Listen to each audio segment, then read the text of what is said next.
ఇదేంటంటే బయట నూనెకి మన నూనెకి తేడా. బయట నూనె ఇప్పుడు పల్లీలు నూనె కేజీ ఎంతండి?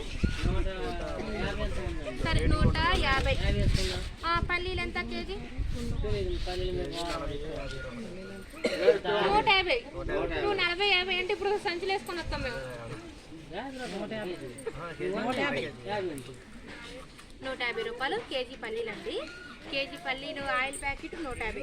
కేజీ పల్లీలు ఆడిస్తే కేజీ నూనె వస్తుందా? కాదు కదా. కేజీ నూనె ఆడియాలంటే కేజీ పల్లీలు ఆడిస్తే 300 గ్రాములు నూనె వస్తుంది. 4 కేజీలు పల్లీలు ఆడిస్తే కేజీ ఆయిల్ వస్తుంది. 4 కేజీల పల్లీలు ఎంతైనాయి? 600 అయింది. నూనె ప్యాకెట్ ఎంత అయింది? 150. అంటే అక్కడ కలిపి అన్నట్టేగా, కలిపియే కదా. మనకు అక్కడ అర్థమవుతుంది కదా. మన దగ్గర ఇవి ఆర్గానిక్, మన దగ్గర కల్తీ ఉంటుంది. మన ఫుల్ ఆర్గానిక్ ప్రొడక్ట్స్. ఇంకోటి మనకి బండిలో ఇంజిన్ ఆయిల్ ఇదివరకు తీసేవాళ్ళం కదా, ఇప్పుడు తీసుకుంటారా?